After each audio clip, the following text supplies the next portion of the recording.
ఒక 2 గులాబీ పువ్వులు అప్పుడే ఫ్రెష్‌గా కోసిన గులాబీ పువ్వు ఒకటి, బాగా వడిలిపోయి ఎండిపోయిన గులాబీ పువ్వులు ఒకటి ఒక అమ్మాయికి ఇచ్చాను. ఆ 2 తీసుకుని వాళ్ళు ఏం చేస్తారు ఆడవాళ్ళు, ఒక బాగుందని తీసుకెళ్ళి జడలో పెట్టుకుంటారు. లేదంటే భగవంతుని పాదాల మీదో ఎక్కడో వేస్తారు. రెండోది ఏం చేస్తారు, వడిలిపోయింది ఓ డస్ట్‌బిన్‌లో వేసేస్తారు అది. అంటే నేను ఒక ప్లేట్‌లో పెట్టి మీకు ఇచ్చాను. 2 ప్లేట్‌లోనే ఉన్నాయి. ఇప్పుడు గులాబీ పువ్వులు మిమ్మల్ని ఆకర్షించాయా? మీరు వాటిని ఆకర్షించారా?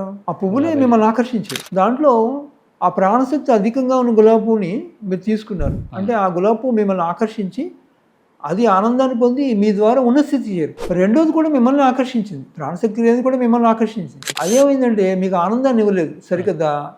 ఆ ప్లేట్‌లో ఉండే పువ్వు డస్ట్‌బిన్‌లోకి వెళ్ళిపోయింది. అంతే, డిగ్రేడ్ అయిపోయింది. ఇప్పుడు మీ ఒంట్లో ప్రాణశక్తి ఎలా ఉంది?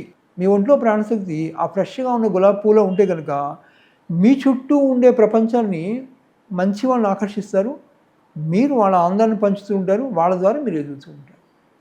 ఎప్పుడైతే ఆ వడిలిపోయిన గులాబీ పూల మీలో ప్రాణశక్తి తక్కువైపోతూ ఉంటుందో, మీ చుట్టూ ఉండేవాళ్ళని ఒక నెగెటివ్ పీపుల్ మీరు అట్రాక్ట్ చేస్తారు. వాళ్ళ ద్వారా మీరు మరింత పతనం అవుతారు.